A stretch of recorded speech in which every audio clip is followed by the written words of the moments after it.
Hello and welcome to Sock Puppets in Space, in which Harry and Sally search for the meaning of the universe. Sally, where are you going? Can I come with you? Oh, hi Harry. I was just getting ready to go on a trip, but you can come with me if you want. You are going on a trip? I thought you told me last week that you didn't have any money to go on a trip. I don't have any money. I got a sponsor. After my performance at the Boblympics, the Jamaicans said that I was out of this world, and they offered me a free ticket to the universe. I have decided to go and find its meaning. The universe? Is that a kind of poem?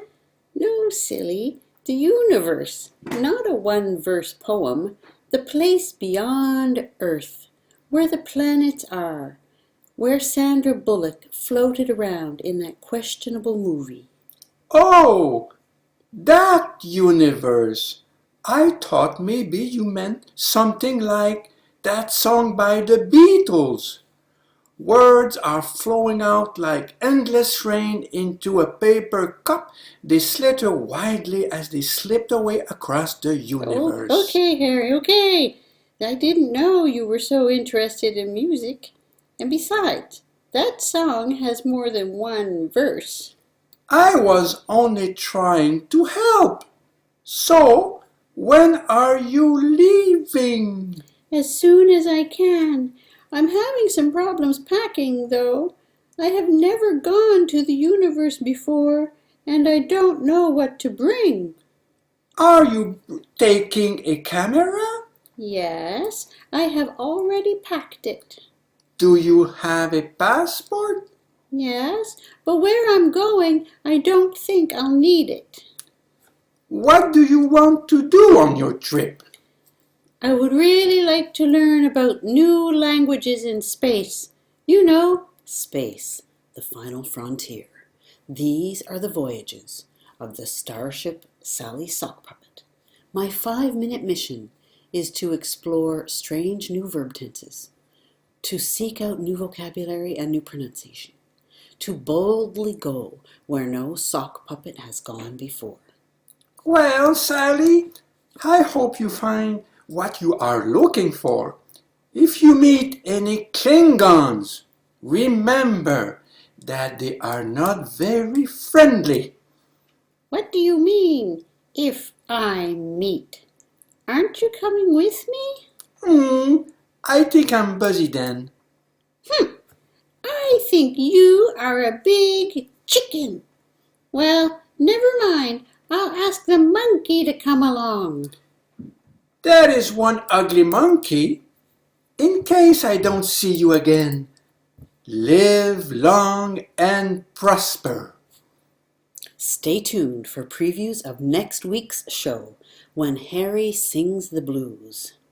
Sally, I missed you when you were away. Did you have a good time? Did you find the meaning of the universe? Oh, hi, Harry. I found that and so much more. Oh no! Well, thank you for that most enthralling episode of Sock Puppets in Space. Today we're going to move on to a really quick review of verb tenses. The first one that we're going to tackle is the simple present. Remember, we use it to talk about a fact or a habit or a permanent situation. So keywords include sometimes, often, always, etc. So here I have some examples. Sally's sock puppet enjoys traveling, but Harry doesn't like it so much. So these are examples of facts. Sally's spaceship leaves next Tuesday. My goodness, there are a lot of S's. I've got some alliteration.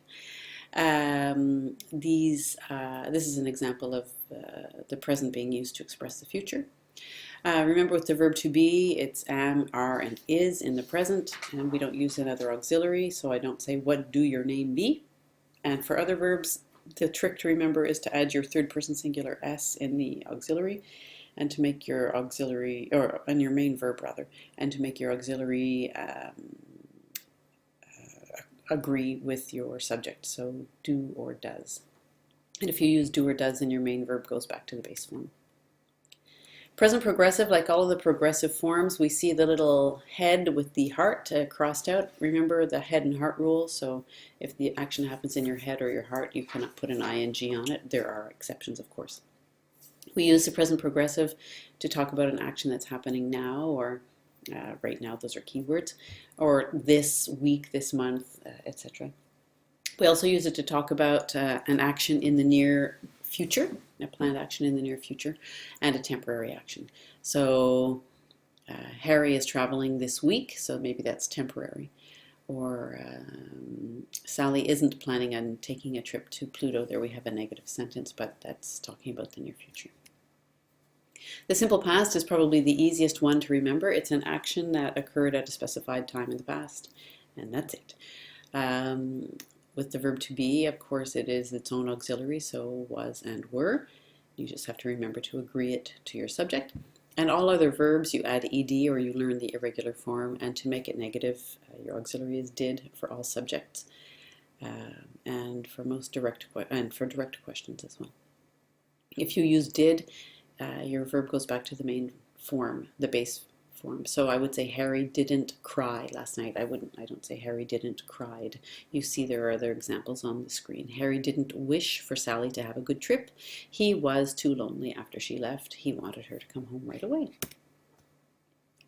Next is the past progressive. Again, the progressive heart and head rule. It's up on the side. Remember, it's a past action in progress at a specific moment in the past. It can also be simultaneous past actions in progress. So often the keywords are while or when, but you have to imagine that the action happens over a longer period of time. So it's an action, it's a verb tense that we use to describe time. While Sally was taking a picture of the space creature, she fell into a wormhole. Or when he heard that Sally was singing, that's the progressive form, her favorite song, Harry didn't know, simple past, if he should cover his ears. Next is the hardest verb tense to learn. It's the present perfect. There are two basic rules and several sub-rules, which we've gone through before, but the two basic rules are numbered, and then you have examples to correspond. Rule 1 is an action that occurred at an unspecified time in the past. Harry has gone across the universe before, but he hasn't told Sally about it, so before it means an unspecified moment in the past. Or Sally has never traveled on a spaceship. It means at some unspecified time. The second rule is that the present perfect is like an action that began in the past. It's still continuing. In many ways, this is like the présent in French with a different syntax. But we haven't seen Sally since last October. So it started since last October and it's still continuing. Or Sally and Harry have been friends for 3 years. They met 3 years ago and they have, or maybe longer, but they have become friends. They became friends 3 years ago and they are still friends. So why is this such a challenging verb tense? For one thing, you have to stop translating. Once you start working on this verb tense, people have a tendency to translate stop. So, and also you have to be careful of using for, since, and ago, since it's not the exact same usage as in French or Spanish, for example. Think consciously about your time frame and stop translating again. And also don't forget to conjugate your auxiliary.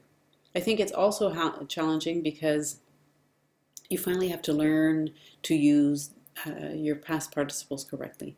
So we'll work on it.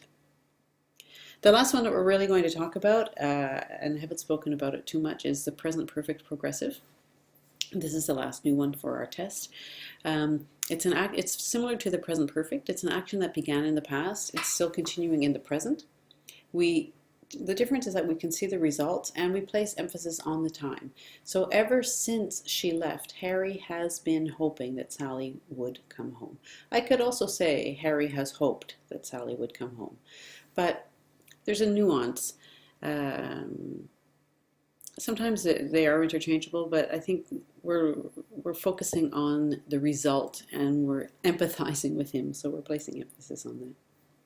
Sally has been searching for the meaning of the universe for about 10 minutes, or we are thrilled because we have been watching the start of a new travel trend.